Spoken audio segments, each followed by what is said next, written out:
Hey everybody, it's Rich and Ian. We are releasing what was once supposed to be episode 8 of I'm Not Actually a Gas Station Attendant.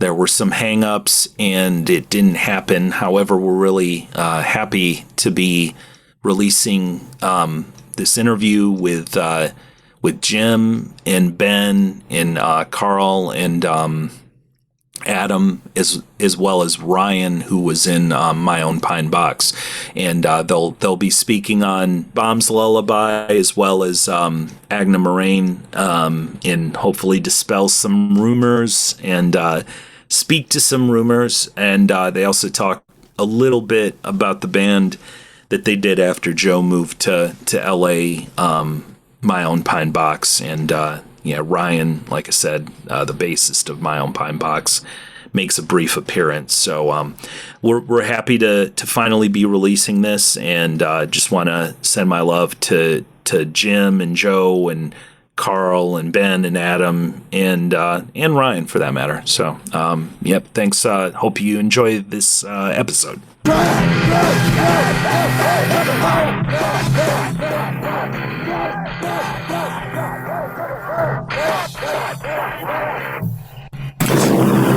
Welcome to. I'm done. I'm done with this. That's the last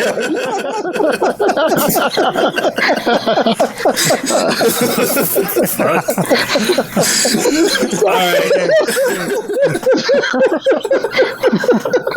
Are you getting us back for that week, that night in that hotel in Detroit, Jim?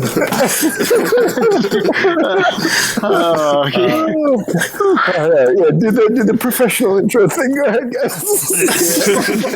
That worked pretty well. It's just a laugh track of Adam laughing over and over. It's just still like the greatest laugh ever. Thanks, Adam. All right. Welcome to, I think it's episode 8 of I'm Not Actually a Gas Station Attendant. I just real quick up front want to apologize for the last episode. It sounds like there's a rain stick in the background. I'm not really sure what that was, but I'll do my best because I know I fiddle when I talk. But the universe may have that as a plan, because today we have the mystics of emo core here. Fucking, we got some like healers and anyways, shaman. Yes, shaman, exactly. We have most of Bombs Lullabye and AGNA Moraine, and I think we have all of My Own Pine Box. So we're gonna have a convo today. Everyone, introduce yourselves. Don't do it all at once, though. I'm Adam. I played guitar in AGNA Moraine's Autobiography and My Own Pine Box, and I'm coming at you from Brooklyn. Hard style. Fresh for 21, suckers. Alphabetical. I'm Ben. I played in Bombs Lullabye, AGNA Moraine's, and My Own Pine Box, and I'm coming at you from Kalamazoo. Yeah, my next, Karl.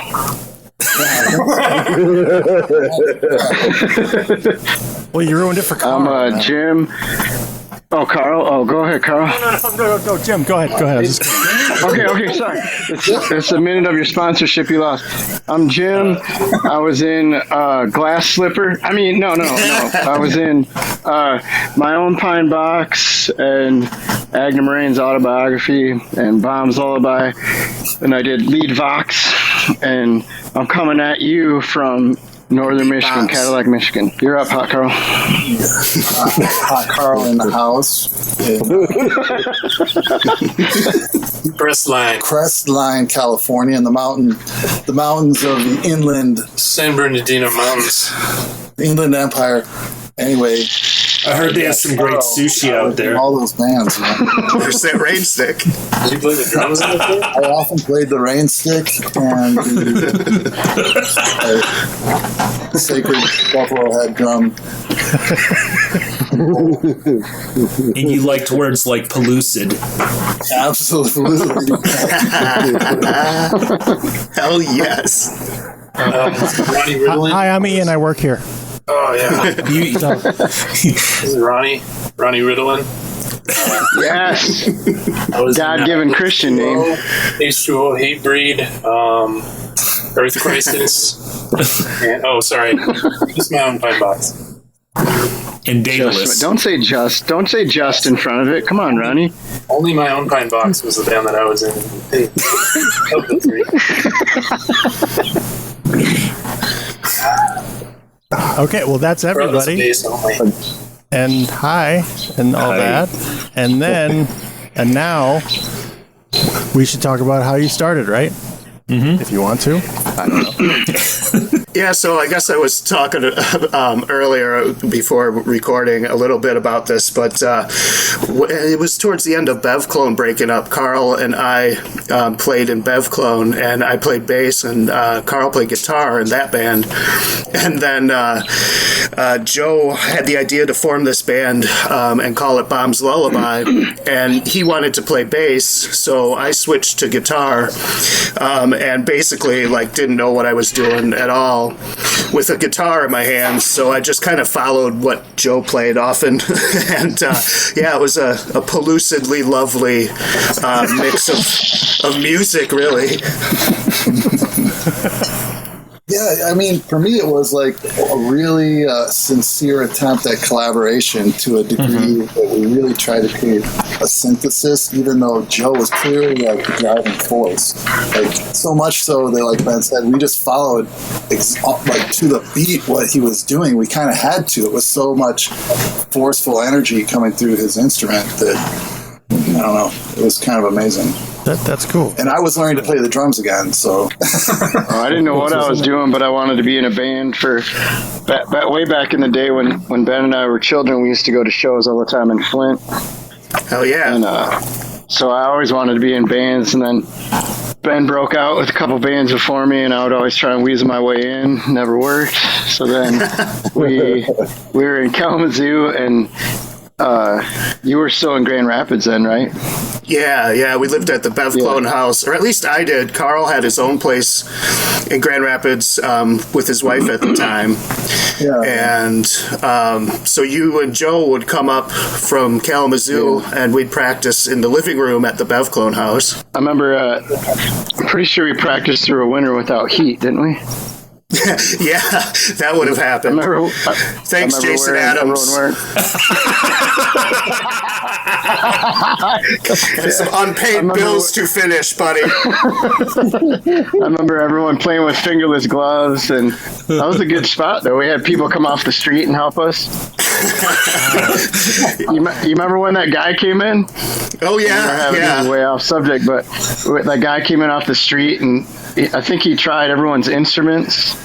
He sure did. We took a break because we didn't really know what was going to happen. Then he just started picking up guitar, and then he picked up the drums. And was that the Rolling Through the Jungle guy? Yeah, I think he was singing "Rolling Through the Jungle" the whole time. I actually remember this story now that you bring it up. Yeah, he pointed at Karl. He's like, "Drummer man, give me a beat or something." And then he's like, "Rolling through the jungle." He's like, "Get these lyrics down." And I probably should have, because they were pretty good. But singer man.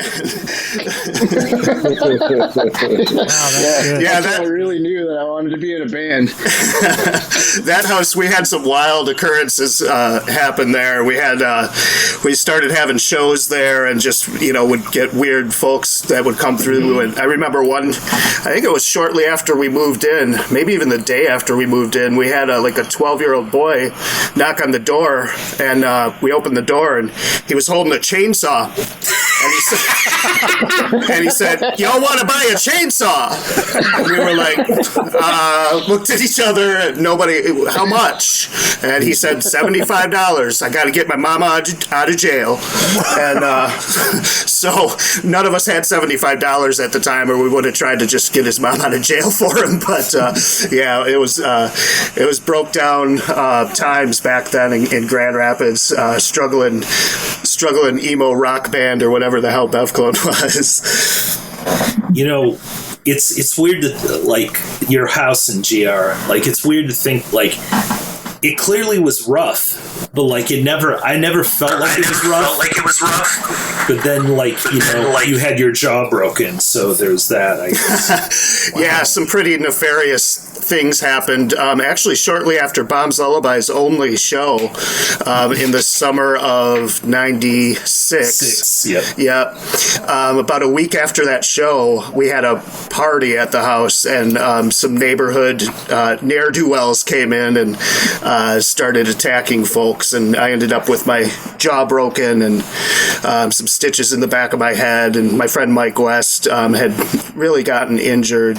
He had been knocked out, and this guy kept hitting him with a wine bottle that wouldn't break, and so Mike had to move back to Arkansas. I had to move back to Bay City. Like that, we all cleared out of Grand Rapids basically right after that, so it was a crazy time, but I was happy by the end of '96. I was able to move back to Kalamazoo, and that's when the guys were already playing in AGNA. They had invited me to play second guitar, so that's sort of where that story kind of line goes for me. It was a really important time for me in my life because it kind of saved me from all this like really dark disturbing stuff that had happened, because of this violent act that had happened in Grand Rapids at the Bev Clone house. That's gnarly, man. And I think in a weird way, like Joe was kind of the driving force in that too. Like he was, me and Joe had an apartment, and we lived in a place for a year. And by the end of the year, I think there were like 6 people that lived in our little like 2-bedroom place in Davis Street. But like Joe was just good about like taking in people that needed a hand or were in a rough patch, and we kept finding those people. And Ben, was the first, and then he had to share the couch with some other people. And and it just kind of kept happening, and that continued to happen when we lived on that other house on North Street too.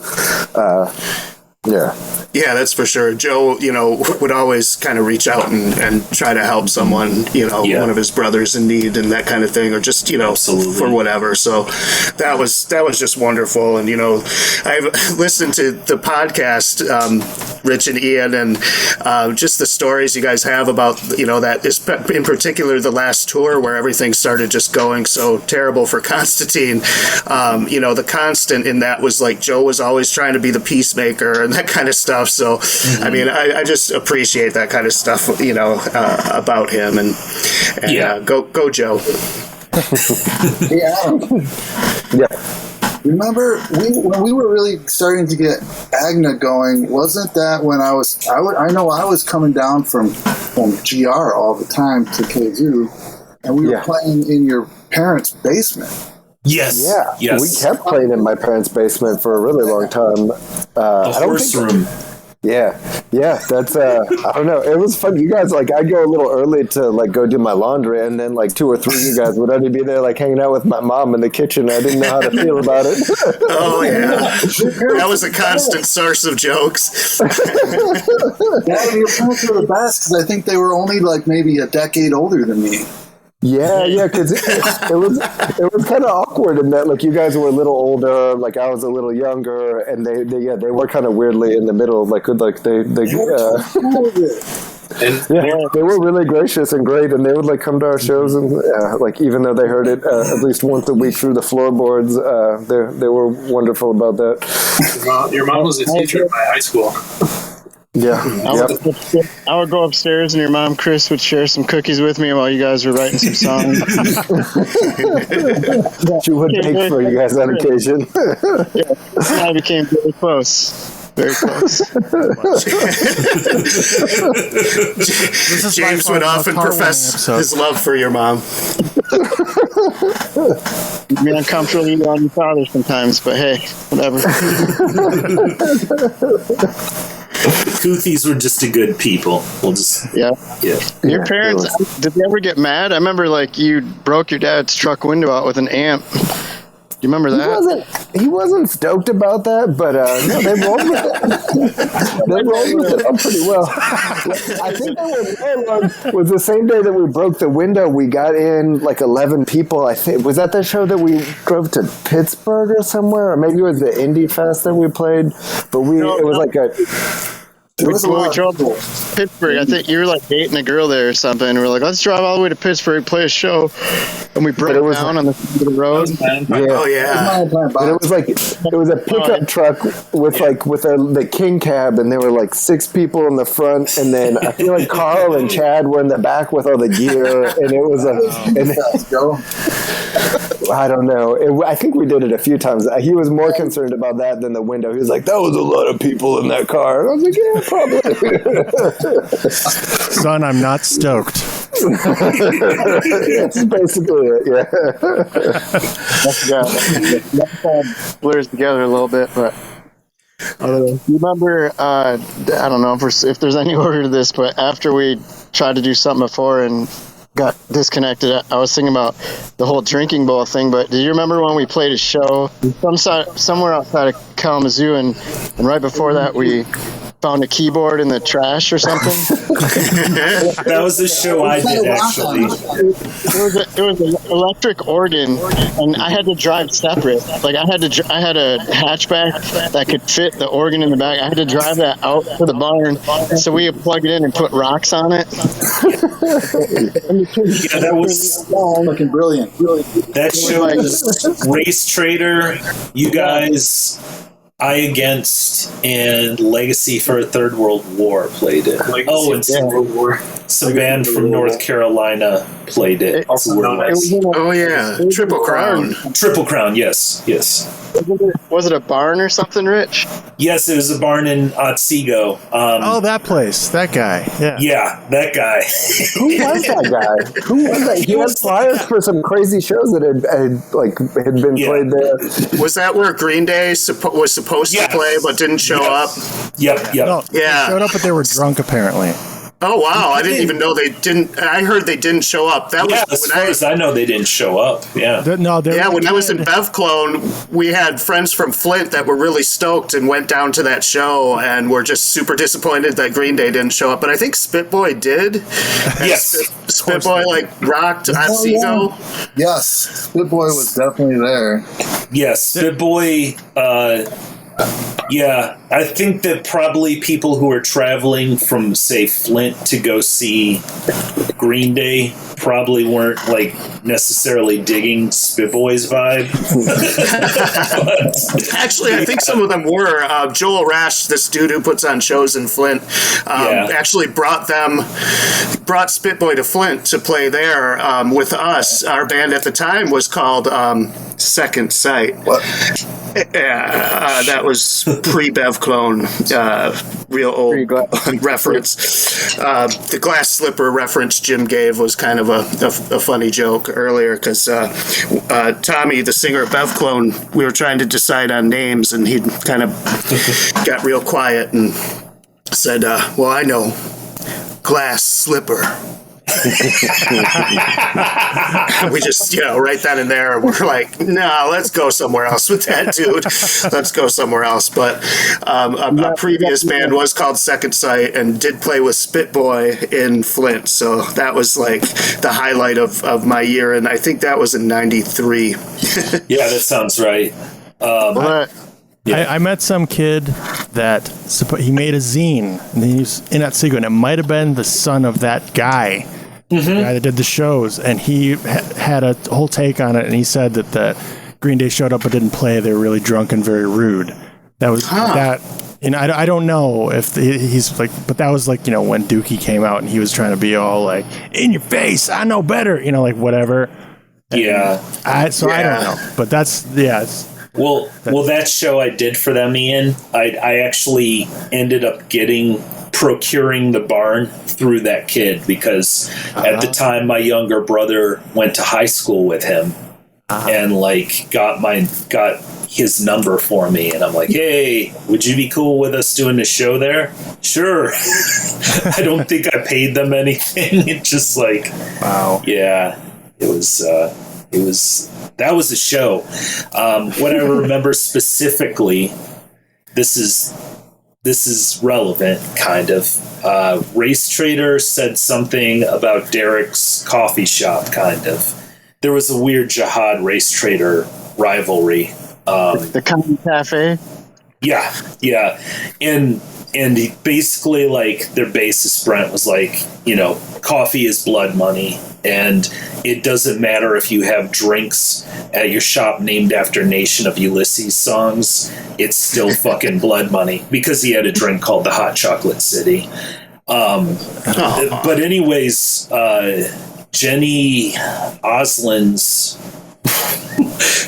like right away after that show drove back to Kalamazoo to the Comet and told Derek, and then Derek showed up at you guys' house there on Davis, and we ended up having a sit down in his apartment there on I don't remember where, but anyways, it was really weird, and he offered us tea, was very polite, but it was clear that they hated each other.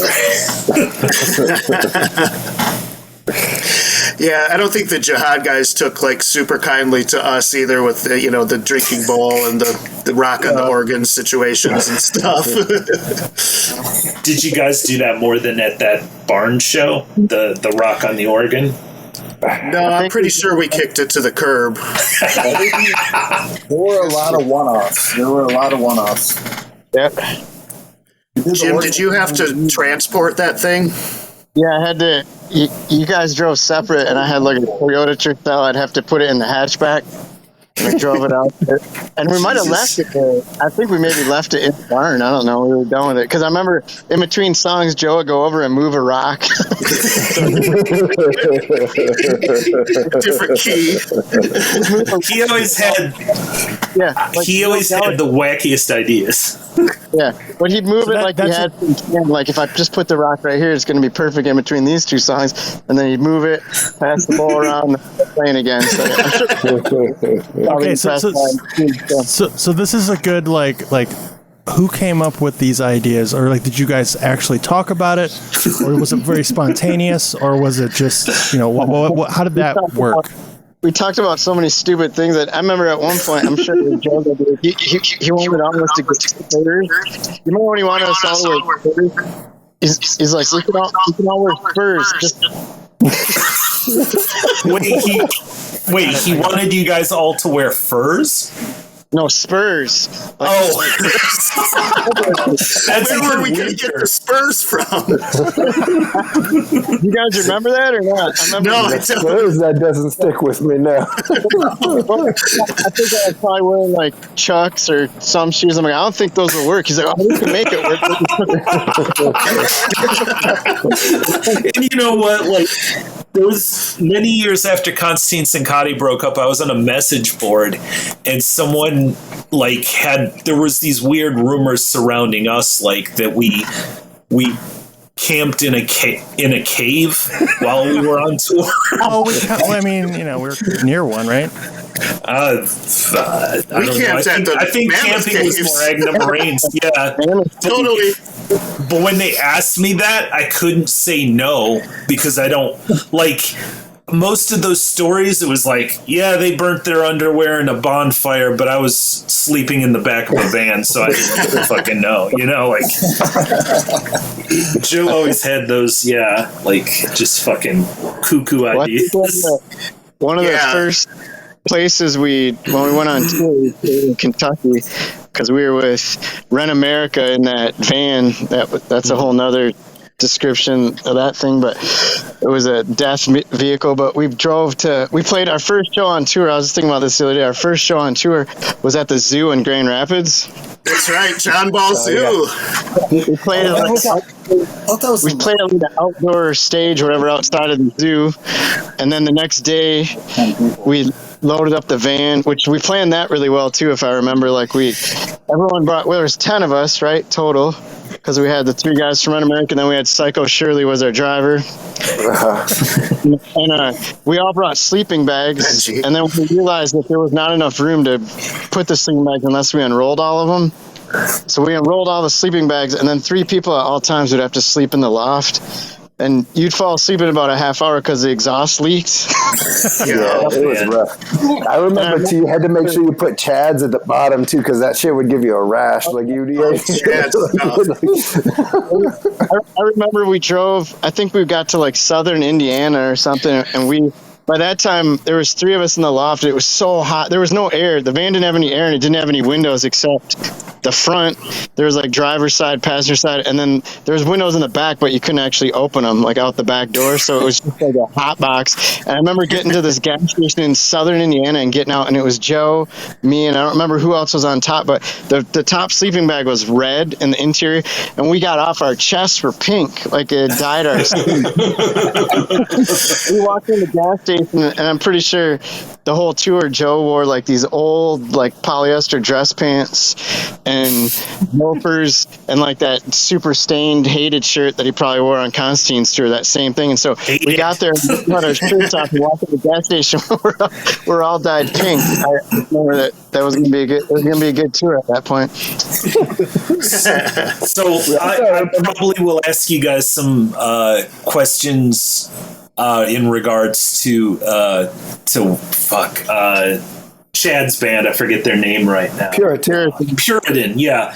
But if I remember right, I remember Joe telling me that at the time, and I may have even asked Chad about this recently, he was afraid of straws and water. Does that sound right? Or not the straws, just the paper. Right. The straw paper.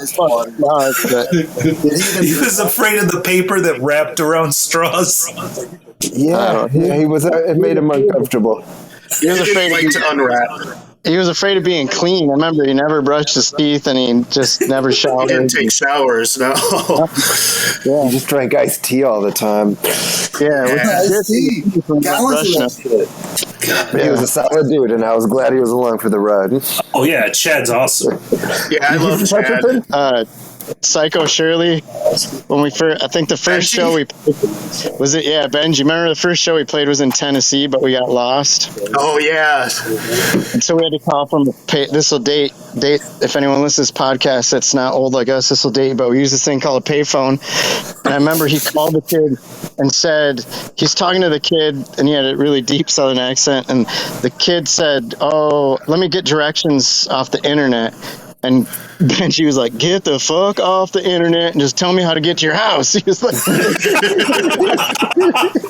we already had like some, I don't even know what it was called back then, but it was like the basic. That was like, when you had to use like MapQuest and like it would print out 6 pages, to get from here down the street. But I remember it was wrong, and then when we finally got there, we thought we were still wrong because it was in this really nice subdivision. I remember that shit. Oh, jeez. He left right in the middle of I also remember Benji getting into it with Gordon's dad in Canada. We stayed at his house in the suburbs. And so it was like this French Canadian guy who I don't remember if he spoke much English. Maybe he didn't. I don't remember. I might be inventing that part. But Benji's making spaghetti in their kitchen in the suburbs, and Gordon's dad had something to say about he was like, "No, you should do it this way." And I remember Benji just being like, "Dude, look at my hands. How many fingers you see here?" And he was like, "That's how many years I've been making spaghetti." He got real insulted that Gordon's dad insulted his spaghetti making. It was just the most awkward standoff. It was pretty great. It was like, "Dude, look at these hands." Jesus. So that's a good one. I think we have to since we have you guys on, we need to take advantage of the fact that you guys can dispel some myths about the fest in Pittsburgh. Yes. So, people always attribute the worms to you. I know it wasn't, but yeah. That was Red America. As I recall. That was Chris. That was Chris. Chris Newsom, yeah. Chris Crust. So, am I wrong in thinking that at that Pittsburgh Fest, I remember you guys, like, pictures have just sort of seeped on out onto the internet in recent history, but you guys really hated being photographed. Yes, let's talk about that. Didn't you write a song called Fuck the Internet, Read a Book? Yes, we I think did. the read a book was implied, I think. But No, it was actually in the lyrics. I'm looking at our lyric sheet from the tour. There was only like, I think there was only like 4 lines to the song. It's true, Jim. Yeah, I'm going to break it down for y'all. Fuck the internet. Everything's laced with contradiction. We build tools to hit ourselves in the heads. Fuck the internet. Kill internet. Read a book. Hold a hand. Let alone of heartless. You ain't wrong. Okay? I do remember somebody. We were all meant to contribute a thing that we should do it instead of getting on the internet. And I remember somebody was like, "Dip and chip." At one point, and that was a potential lyric. That also is not wrong. Yes, dip a chip. Yeah. Get off the internet, man. Dip and chip. That might need to be a shirt. I think it's worth anyone. Dip a chip. Dip a chip. Not attributed to any chip company. Just whatever you want. It could be a Pringle. It could be a tortilla chip. Who cares? Just dip it. It's fine. Just get off the internet, please. After you listen to our podcast, then get off the internet. Right? Pay me this. I Hold some don't. hands. Yeah, we have that tour that we've been mentioning, went through Tennessee, Kentucky, up through Virginia, Maryland, New York State. We were supposed to go to Boston, but didn't make it there. And then back through, we played in Syracuse, and I think we came back to Kalamazoo through Canada. And that was the summer of '97. And we were touring with that song, like, Fuck the Internet. And I think that really kind of didn't help our cause. All the college kids at the time really loved the internet. They did, Well, what I remember, I remember, like, the internet kind of came to life around the time Constantine Cincotti broke up, like, really, really came to life. And there was some dude who did a Constantine Cincotti, like website, and it was just all pictures that he had found and stuff. And then he, like, I think he tried to, like, he started putting up pictures of AGNA Moraine, and either Joe yelled at him or he just was like, to respect AGNA Moraine Autobiography's artistic wishes, I will not post any images of them here on this site.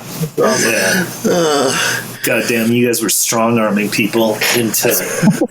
Yeah, we built a band to shoot ourselves in the head with it, basically. That's kind of the beauty of it, really. Yeah. So how did you guys do, like, the songwriting stuff? Like, how did everybody have riffs, or did just Joe? I would go upstairs and eat some cookies with Chris and write down some lyrics. I mean, I think it was always, a lot of them still revolved around Joe doing some weird stuff, and then people kind of, at least in the beginning, I think that's the way I remember it. Like, Joe would come up with these crazy bass lines, and then Adam and Ben would have to try and figure something to go with it. I think that changed after a while, though, a little bit, because you guys probably got tired of it, but I don't know. I think we got better at collaborating, actually. Yeah. Because Adam would bring, especially with, like, the more jangly things that came up, like, that feels like a lot of Adam and Ben coming together to do, like, which was, and then Joe kind of played a different role. It was nice to see him sort of, like, become part of that collaboration, and he really, like, we did become AGNA Moraines in those moments where it wasn't Joe's band, it wasn't anybody's band, Yeah. So the jangly stuff, did that consciously, like, seep its way in, or were you like, fuck this, I want something different, or was it like... No. Or what happened, Well, part of it was that we couldn't get or sometimes your pedals won't work correctly, right? That may be it. Yeah, I always had the shittiest gear, and like PV Patrol we used to call like my setup usually, and so I was always constantly messing with it. I think I was trying to remember. Do you guys remember that shop on Portage Road that was like kind of like an amp? They sold guitars and amps and heroin. And tattoos. And tattoos, yes, tattoos as well. Drug screen. I know exactly where you're talking about. Wait, it wasn't Dylan's? That's where I picked up my amp head. No, it wasn't Dylan's. Dylan's. Yeah. No, it was around the corner brief from Dylan's. Yeah, it was just kind of like these dudes were running it. And I think Adam, and me would go in there often and just be like, are those dudes, what are they doing with that tinfoil back there? I definitely walked in on somebody shooting up in there one day, on the counter, next to the register. Oh, no. But I proceeded to buy, they had good deals on stuff, man. Yeah, that was the best. Joe almost got in a fight with a contractor out in the parking lot of that place too. that was actually one of the best days of my life. There, I got my first tattoo. I bought my first half stack, and then we almost got in a fight with this big burly dude. And Joe, somehow said some weird, crazy stuff that just confused the guy into getting back in his truck. I think the words. Why don't you get back into your pussy mobile? Were said.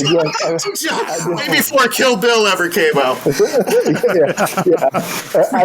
And then there was some weird old wise guy that was sitting outside the liquor store. Was you all just messed with Big Jim and lived to tell the tale. I forget what the guy's name was. It was Big something, and I was just this is a great day. I'm so excited.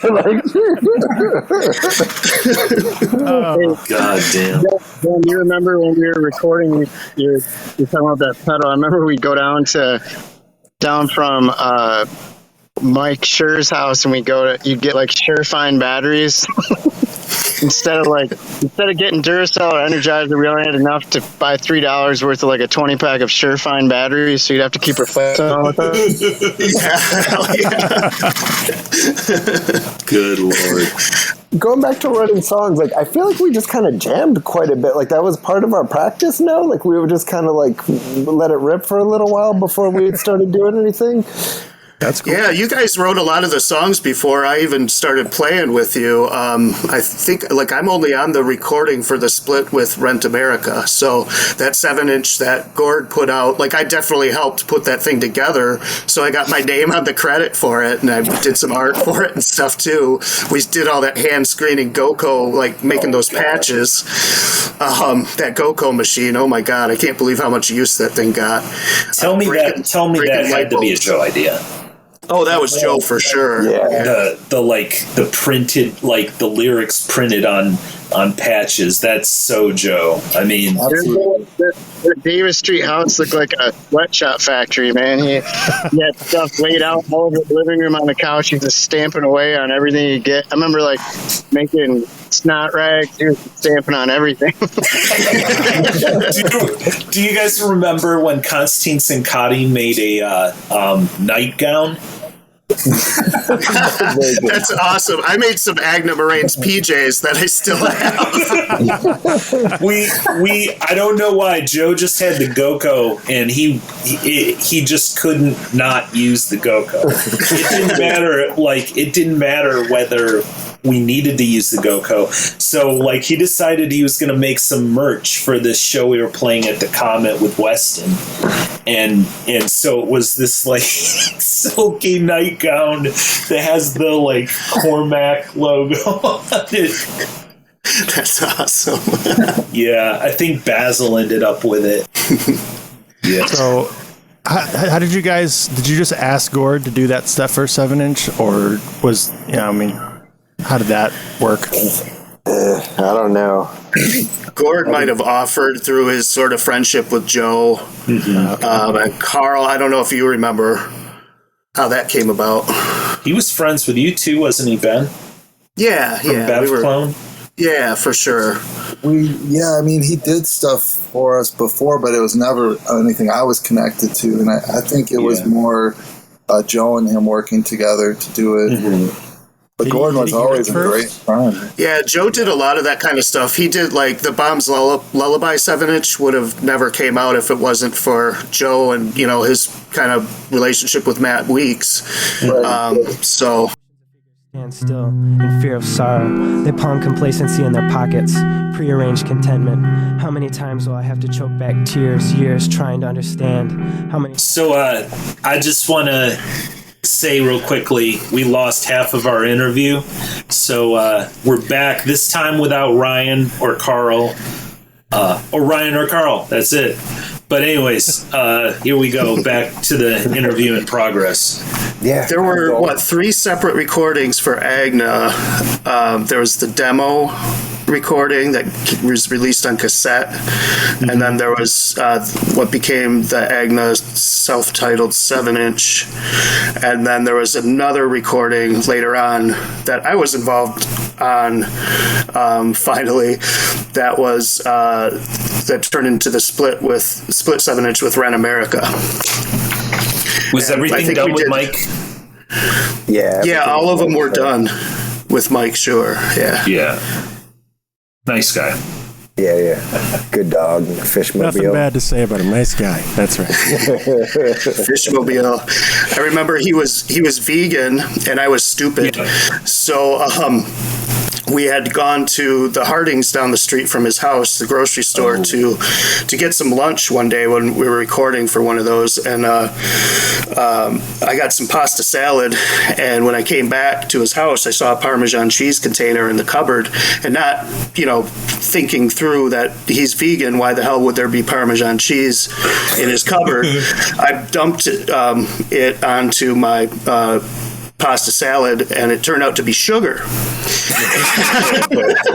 So I tried eating this sugary pasta salad that, like Italian dressing, vinegary kind of thing. Wasn't really working well with that sugar, and it was just really hard to deal with. That's right. Wasn't the dog vegan too? I remember he had his own room, and it had a lot of Zappa posters in it, and the dog would just like hang out and fart like crazy in there. Like you'd go hang out with Fishmobile for a minute, but you'd have to bail pretty quick because the dude was beefing up a storm.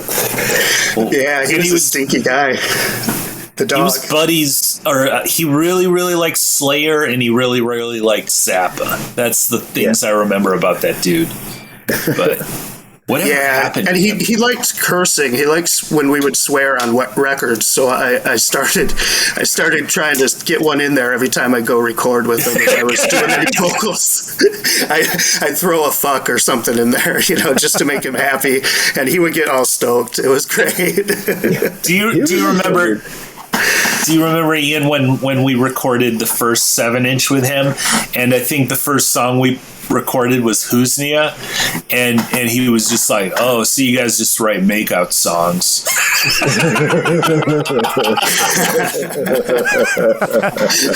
yeah, basically, yeah. Which I did not unfair to say, really. No, but, not really. Hey, which segues nicely into a question. I know that you guys kind of sort of changed your sound a little bit. It got a little more jangly, and I believe we tried to talk about this before. Like, was that a conscious decision, or did it just kind of happen? I think it mostly happened. I really hadn't. I had bought a guitar at a flea market, like right as we started this band, and like I had never really played guitar. So I think part of it was just like me figuring out, or us kind of figuring out our instruments, and just kind of progressing a little bit musically. Yeah, I don't think we never.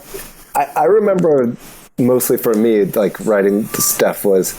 I think I was vaguely aware that we had a kind of a unique sound, and like I was always just trying to kind of press that. Like I always wanted to kind of make up something that sounded weird, was like kind of my goal when I was writing stuff.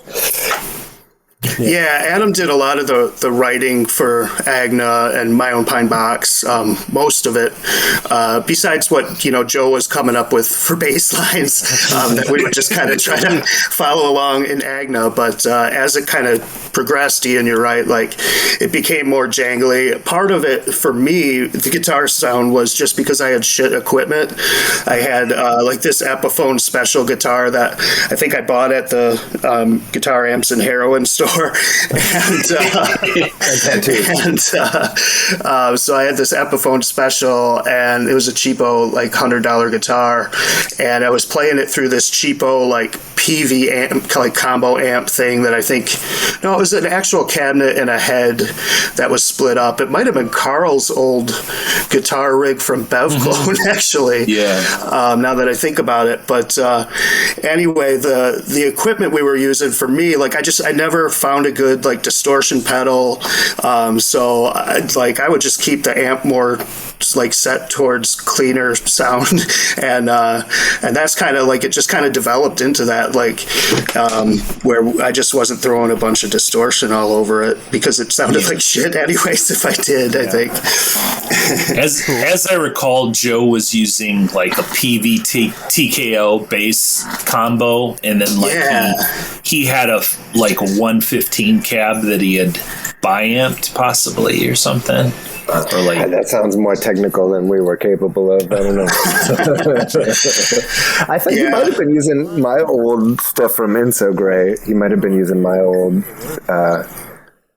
amp. Well, the way I remember this, and correct me if I'm wrong, Adam, but like I feel like initially you had a 410 bass cab that you were playing your guitar through for a while.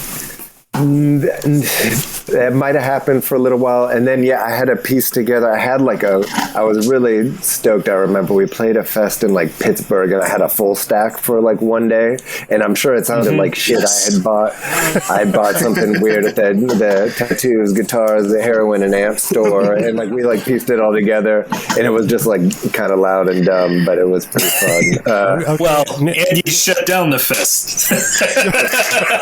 Yeah. I wanted to see if Adam remembered anything from that Pittsburgh fest, because that one gets the worm stories going, I think, quite a bit. Yeah. I just remember we were like real charged up. I still have a couple dings. I still have that guitar, and like there's like a couple of chips of paint. Like at some point I was flinging stuff, and I'm pretty sure the bowl spilt at some point, and I got a little electrocuted, although I may be mixing through it. I don't know why, but I think it was just because, did we already know Rent America and Puritan? I feel like all three played pretty close together, and I think that made it. Go ahead. Oh, sorry. Yeah, we were hanging out with those guys quite a bit then.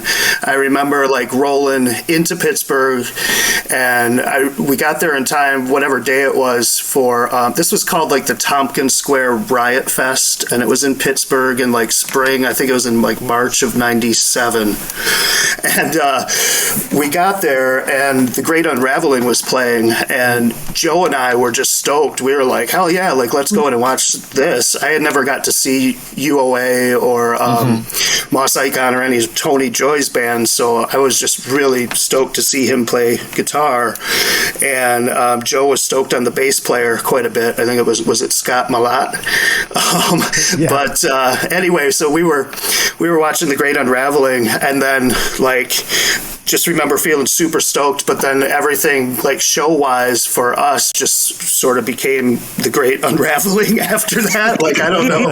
I remember Ryan from Rent America was showing us this awesome trick he could do with his balls, where he could take one nut and suck it up like into his gut, and you could see it popping out of his stomach like Alien. Yeah, it was crazy. And I just so I saw that weekend. I don't remember anything about the worms. Like, I don't know what happened when we were playing. That was crazy enough for me. Last time I saw Joe was probably about 13 years ago, and I mentioned it to him, like, kind of like, oh yeah, you guys, kind of shut down the fest. And he's like, I don't remember anything about that. I just remember us playing a really good set, which is, typical Joe. Like, what? No. So then to clear things up, you guys didn't plan this, and you were like, yeah, let's fucking shut down the fest. You just kind of went out. Wait, how did we shut down the fest? I don't even know what you guys are talking about. I think it was more Rent America, like, had some kind of an issue with some other bands or something. I don't know what exactly happened, but we had either played, like, I think we played before them, and somebody was maybe giving us a hard time, probably for the drinking bowl or something. And so I think those guys might have been standing up for us or something, and they ended up, by the time they got on set, they just were like, fuck this, we're not fucking playing, this one's for the Worms. Or Chris was screaming about the Worms a lot that spring and summer, like they couldn't come up out of the ground because of the concrete that humans laid. Well, a lot of times, didn't Chris only have like 2 or 3 strings on his guitar? I mean, he would, I think when we went on tour, he ended up just having like 2 strings left on his guitar when they were all done, so.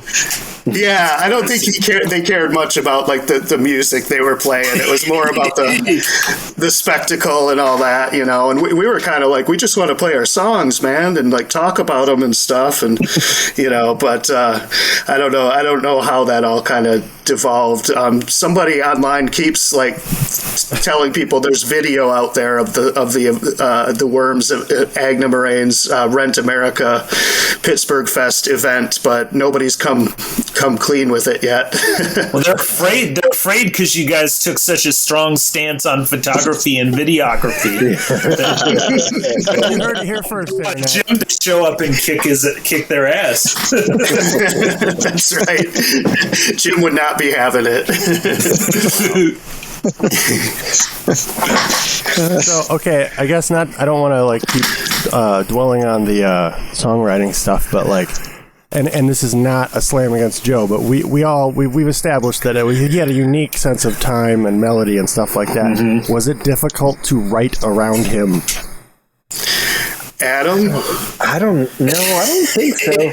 I think I have like kind of a faulty sense of rhythm myself, and it just kind of worked out. Like we were quirky. I mean, his sense of timing was quirkier than mine, but I don't know. I think it all worked. And then Karl was a pretty capable of kind of like finding a middle ground that sounded like a rhythm in the middle. So I think it worked because of Karl's drumming. A lot of the time was like there'd be like 2 different messes going on, and he'd kind of find a way to thread the needle and make it make sense a little bit.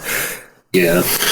Yeah, Karl was a great drummer. Like, just he got started playing drums again with Bombs Lullabye, and then through AGNA, I just think he got really good.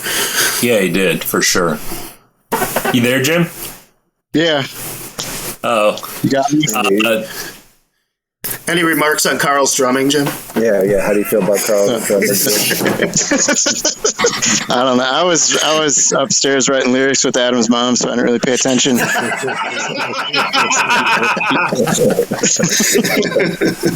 I would have been taking advantage of that swimming pool, dude.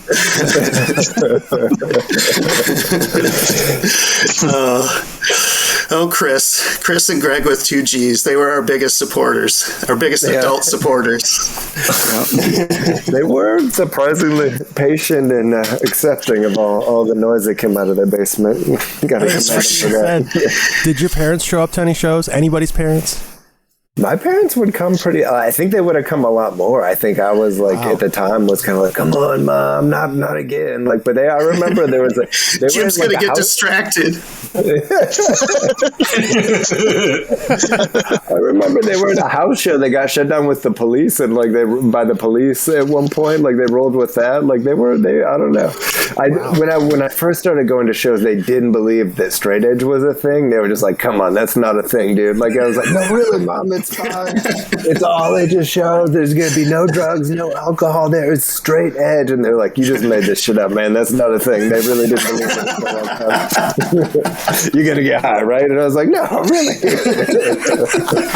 And then they met one of your most elderly friends, which was me, and it's like, "Oh yeah, that kid's a virgin and definitely doesn't do anything." So.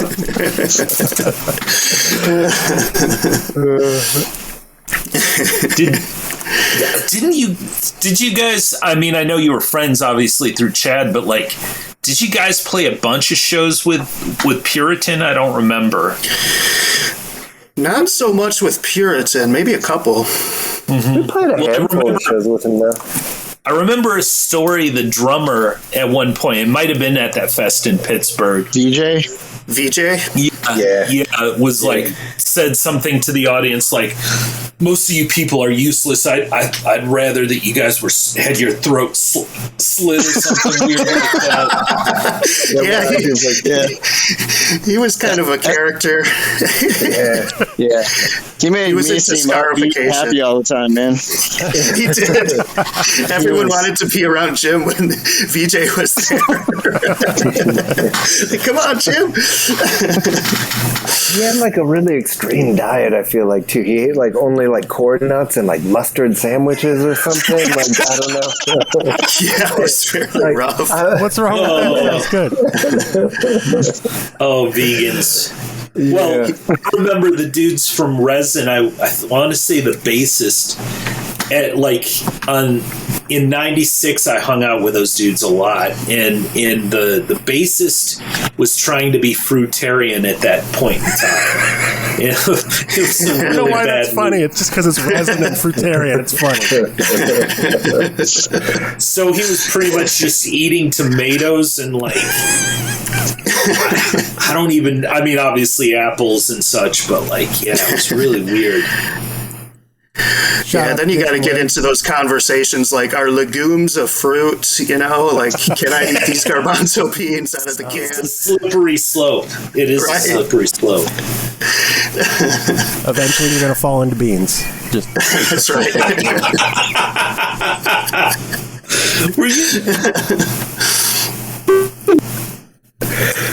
Were you with a band tour at More Than Music where like we were just sitting around the pool at the hotel that we somehow had leached onto being sleeping in, and maybe I don't know who paid for it, but we were definitely sleeping there. But anyway, some dude from like Traverse City, Michigan just randomly showed up at our hotel asking if we knew where the More Than Music Fest was, because he had taken a bus from like Traverse City to like Columbus to see Avail. Oh, Do you remember that? No. Yeah, it was weird. He was a nice dude. But he was really like kind of like, for us like hardcore kids in the know, he was like, I tried falafel once. I thought it tasted like a cow patty. And we were all like, oh, well, obviously you just don't have a sophisticated enough palate. You know. Wow. Why don't you just head back up north? You guys remember when we were, I think it was when we played that festival in Canada, and for some reason, I think we talked about it before, but like a lot of bands were getting stopped at the border and getting their stuff taken away. And when we were coming back in to Michigan, they had us pull over. Do you remember that? We had to go like in a parking garage. They wanted to search the van. And then we had to go through like and get some paper stamped and all that stuff. And I remember the van smelled so disgusting because we had that one kid like that was ripping farts. Joe was sick. He had been like throwing up all the way back from Canada, that they just kind of let us go back in. But I think initially they wanted to see like receipts for our equipment and all that stuff. I think that was, we were on tour with Run America, and the van was pretty gnarly. We were like 2 weeks in. I think we were on the home stretch there, and it was pretty. Yeah, we cut through Canada to come back home. Oh, maybe that was it. Yeah. Cool. Didn't we go to Niagara Falls or something? I do. Yeah, I do remember. Yeah. I gave a Mountie a scare. Like, I was, for some reason, like it was like we're on the Canadian side, and it was real misty and beautiful, and you could just kind of barely see the water. And like for some reason, like all the water was just talking to me. I was like, I gotta pee in that. Like I just like really wanted to piss on it. Like I wanted my water to be a part of all the other water. And so, like I found this spot where I could just, if I climbed up on top of this thing and really like leaned back and arched it, I could just barely get a couple of drops into the water. And I put my water in that water, and then like a Canadian Canadian Mountie like pulled up, and he thought I was about to jump into the falls, and so like I had to explain to him that I was just trying. I was overwhelmed by all the water. I just wanted to pee in the water, and like he was just that sounds like someone who had been spending way too much time with Joe. This is prime Joe right there. Yeah.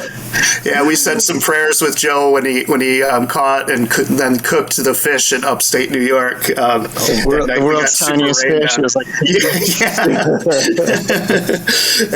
After that, I think we were all in some very very like shamanic universe that Joe had created of his own.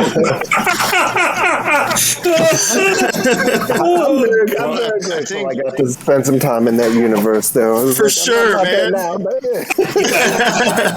For sure. He had some weird like command on people, like the show we played in Indy where this young woman came up to him and just sat directly across from him and was like, "You have me entrapped in your web." It's like, dude, and he acted all befuddled, like, "What? I don't know what's going on here." It's like, dude, you know what's going on here. Okay, that segues into a good question. Like, Jim, now you were in the band with Joe, and like, I know, like the story that Rich just told. People would just fucking come up to him and say shit like that. Did people approach you like that? Were they like, did they treat you like the magical lead singer, or was it not? I think at first some people did because they thought that I was Joe.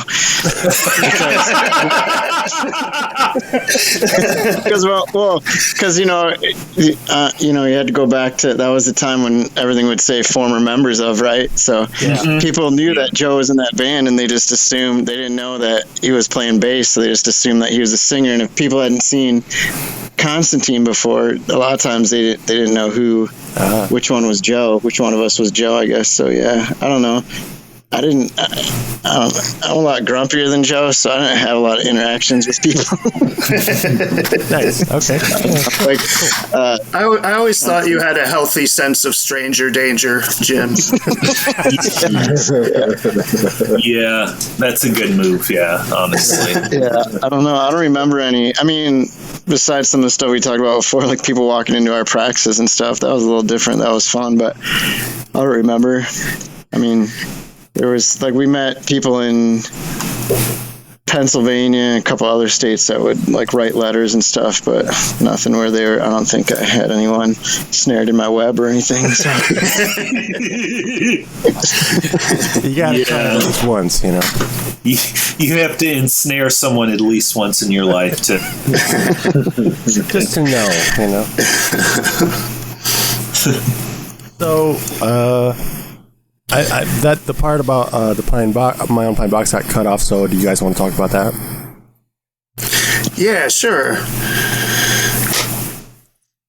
So we were in this band called My Own Pine Box. And bye, everybody. But yeah, we kept going. Joe moved to LA, and I don't know, we must have taken a little bit of a pause, but then we started playing again pretty quickly, I feel like, if I'm remembering it right, with Ryan Wilson played bass, and we kept going, and I don't know, the sound mellowed out a little bit, and like it got a little more rock and roll-ish, maybe, but a little jingle jangle in there still, and I stand behind all that. That stuff still sounds pretty good to me. I listened to it not too long ago. Yeah, well, and to my ears, I mean, I could definitely hear it a little bit with AGNA Moraine, but like, I feel like you guys probably were definitely influenced by like the Chicago stuff that was happening, you know, like it seemed like that, you know, like Tim Kinsella bands and such. Yeah, I remember I was really big into the Sea and Cake back then. I mean, I still am actually, but like, so you know, I liked those other explorations, you know, and not that I could actually translate any of that into, you know, what I was playing, but I liked, you know, some of the more like melodic and like I said earlier, kind of like clean lines for guitar and stuff like that. So, but a lot of it too, for me, in the writing and stuff for My Own Pine Box was kind of laziness. Like Adam would write these cool ass guitar songs, and I would just love to like be able to like come up with like kind of a melodic line to put with it, and that sort of matched or mixed melody with it, and that was really fun. And like I said, with Karl's drumming, developing, he had gotten really good by My Own Pine Box, and then Ryan Wilson was just a phenomenal bass player. I mean, Ronnie like kicked ass, so that was cool. That's something I noticed specifically was the bass playing in that sense. Like it was a definite change, and from a traditional point at least, an improvement. Well, I feel like in My Own Pine Box, like the song, like in AGNA Moraine, and that's why it sounds so weird to people, because I think we'd come up, well, you guys would, but you come up with these parts, and we love all the parts, and then instead of using them in different songs, we just put 5 different parts together and make it work, right? That's kind of how we wrote songs, right? Like this part's cool, this part's cool, this part's cool. Let's just put it all together and make it work. And I think with My Own Pine Box, it was definitely had a lot to do, I think, with probably Ryan, and obviously he played a lot different than Joe. I think it made it easier to do things like repeat certain parts instead of, I think in AGNA Moraine it just seemed like we liked, but we just kind of like we jammed a bunch of different parts together. Does that make sense? Yeah, definitely. And I think that part of that became the way that we wrote a lot of songs, because a lot of times Joe would come up with like these crazy bass lines, so it's like we just kind of there weren't like any clean changes or transitions. It was just what it was, and then you guys just played guitar over what he was playing, and like Adam said before, then Karl was always good at kind of trying to bring it all together, so it sounded like it went together, I guess. I don't know. And I think with My Own Pine Box, and that's probably why it sounded a little bit more like rock too. I don't know if it's more straightforward, but I think we just wrote a little bit. You guys wrote a little bit differently, and it was probably primarily because of Ryan, I guess, but I don't know. Well, it was interesting that he used a fretless bass too. Yeah. Yeah, definitely. Yeah, and he could really like made it work. I think he's pretty talented, pretty handy on pretty much any instrument. Yeah. I also think our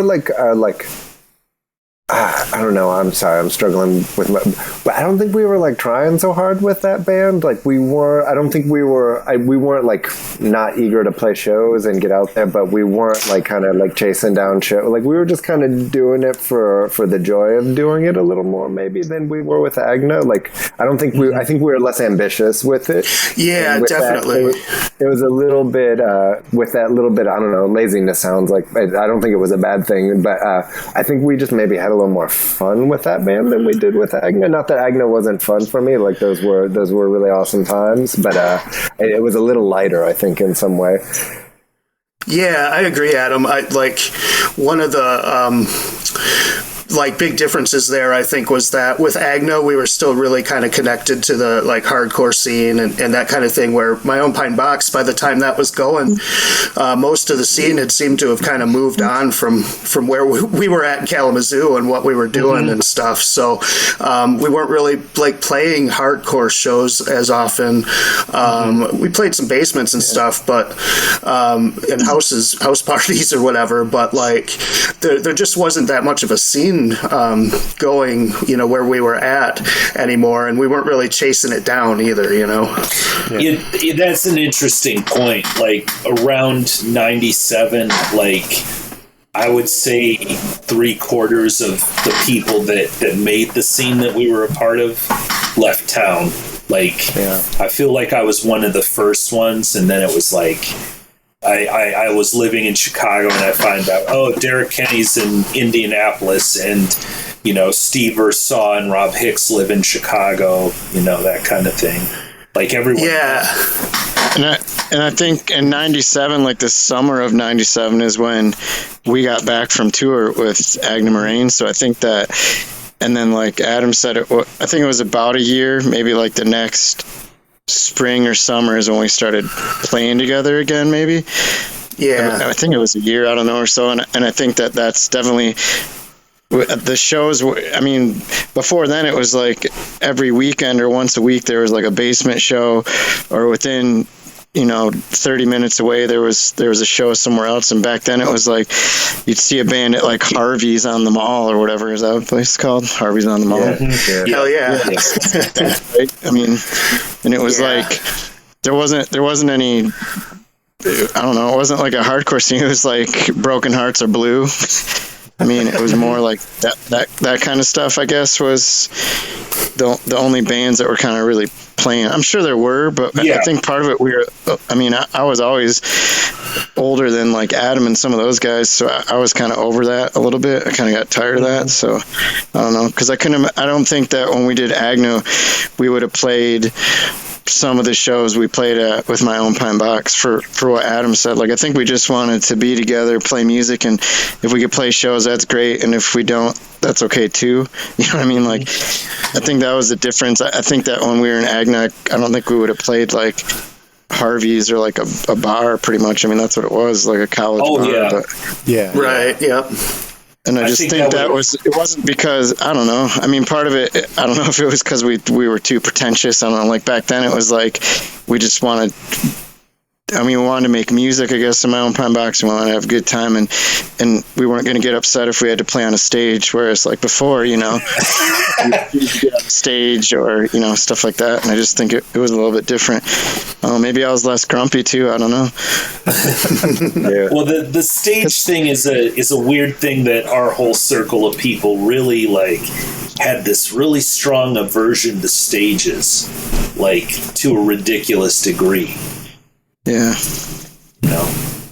I don't know. I think for some of us, and that just was always like a battle with people who were running sound at whatever venue you were playing with, and and it would get kind of old I think for us, like Jim said, I was getting older too. Karl was a couple years older than I think both of us, and he's an old man. Yeah, old man Karl. I think we were calling him that back then, and he was like 25. But, and so, I think some of the stuff from that early mid-'90s scene, it was just feeling kind of like we were tired of fighting some of those battles. And like Adam said and Jim said, we just wanted to have fun and play music with our friends, which was what we were able to do at that point. So, hell, it was good times. Yeah. Yeah, I remember by the time we got to My Own Pine Box, we had like a fail-safe song, like if things like really went to shit, like do you remember this, guys? That it was something horrible. It was called like Jack My Hole or something like that. Was the name of the song. Jack My Hole. I don't know how it happened, but we had this like chugga riff that like if wasn't it like just, a went grindcore thing or something that you would do? If something went wrong, then we would just be like, fuck it, and then we just like start playing Jack My Hole, and it would like all of a sudden sound very different. And Jim would just be like, Jack My Hole. Okay, Rich, I'm pretty sure you would have liked that band better than the other ones. I would have made you proud with that song if you ever heard that song. But I don't think we never would have let ourselves do that in AGNA. I don't feel like it was different. But I'm glad I had I'm very grateful that we had both of them too. Like I feel like I don't know. I got to a point where I was like confident and secure enough in like making my music and like doing it publicly that I could go out and jack some holes, like it well, I forgot about that, man. That's funny. That reminds me of that practice space that we played in on what was it, Porter Street, the 666 building or something, and we were trying to come up with band names for some other band that I was in with some dudes from Grand Rapids. Oh, Pitcher Street, yep. Yeah. And we were trying, and I think Jack My Hole was already a current My Own Pine Box song at that point, but we were looking around the room trying to think of band names for this other group, and I saw something up towards the ceiling, and I was like, I got it, guys. Strap on a nail. Because there was literally a strap hanging on a nail. And I thought about it for a second and was kind of like, no, that's not going to work. Jack My Hole's much better. Do you guys remember how we came up with the band names that we did? Like, I know My Own Pine Box, I think, was Karl. Like, yeah. He was having a deep conversation, maybe with Ben or someone else, about like when he dies, how expensive it is for a funeral and a coffin and all that stuff. And he got all deep and said, that's why I'm going to build my own pine box or something like that. And I'm like, oh yeah. That's good. Yeah, we were walking in a cemetery by my house, and he had said that, and I was like, "Damn, that's a good band name, My Own Pine Box." And I think everyone else thought it was too. AGNA Moraines, I think you guys maybe put some words in a hat or something. We put random words in a hat. Yeah, I put for some. I was feeling my literature, so I kept writing autobiography, so that got in there, and then we just made stuff up. I mean, I don't know who put AGNA. That seems like Karl would pick that word, but and then I think we just made up. Moraine. I was taking a geology class at the time. Tell people different stuff. Like Ian was asking about if people ever like talk to me or say anything. People would ask about the name a lot, and that was kind of fun because we just make stuff up. But yeah, people would ask who AGNA Moraine was quite a bit. Or I would just say random stuff, but. Yeah. Slave ship. And then I remember. I was going to say, I remember for AGNA, for one of the booklets or something, I thought I'd get cute and write a short story about this girl named AGNA Moraine who took all of the world's pain and sorrow inside herself. And to live with that, so she walked into a lake and drowned herself. So that was my big contribution to the emotional hardcore of the moment there. We went from being real deep like that to songs like Jack My Hole. So yeah. Oh God! Eventually, it's all gonna get to Jack My Hole. It's just that just happened. Where that started. That's where we're all gonna end. I mean, holes need jacking, so. I think on that note, I think we have a good amount of material now. This is an hour plus. Maybe some of it will be edited out. Maybe not. I don't know. Me yelling slave ship might be edited out. We'll real quick, I just one thing I want to say, like, and this is just in general, like Ian and I, like. Joe was like a brother to us. I mean, and so we rib on him a lot but at the end of the day, he was the weirdo that everyone like sort of was so influenced by, and to like, I don't want anyone to get the impression we think he's, a piece of shit or anything like that. And in fact, I wish we could be talking to him, but like, right. He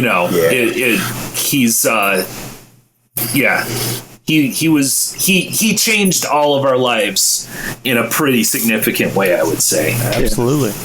Yeah, definitely. Just to add to that, his just like, I don't know where he got it from, but he was just like so confident and like motivated and like was out there like kind of putting his shit out in the world in like this, like, I don't know what the right words are, like in this almost like kind of aggressive, like cool way. And just like, I don't know, I feel like I started thinking about art in new ways because of him. And like, I miss that dude a lot. And I'm very grateful that I got to know him. And I don't think any of the bands that we were in together, like you guys or ours, like would have been anywhere near what they were without him, just in terms of like people hearing us and like getting shows and things like that. I feel like he made all that happen. Oh, or at least a lot of it. Yeah, That's so true. Yeah, Joe was like a brother to me also, and in fact, there's a story about Natalie, the person that you guys were talking about earlier, who Tim Kinsella apparently loved, but she mistook me for Joe's brother at one point when we were all pretty good into it at a bar somewhere, and that kind of turned hilarious pretty quickly because nothing like Joe really. But anyway, I miss that dude. I love him. And yeah, he was pretty much the driving force for a lot of the art that we were able to kind of put out into the world. And I appreciate that. And I love that still. Yeah, absolutely. Well, the Natalie thing, that I guess that makes sense. I mean, like, in a weird way, I guess because he was an only child, everyone kind of, to one degree or another, was his like sort of default sibling, like that was close with him, like right, yeah. It was never like Joe was never a casual friend for anyone, really, if he had anything to say about it. So. Yeah. But we got all heavy. Yeah, I got all waiting. We got to get back to jacking holes again. Well, I just felt it was like kind of important to say, if for no other reason than we always have these stories, but that's part of the beauty of it too. Is he's given us so many fucking ridiculous stories that we laugh at it and or roll our eyes at, but like. He was kind of the perfect mix of funny and crazy, kind of like. Yeah.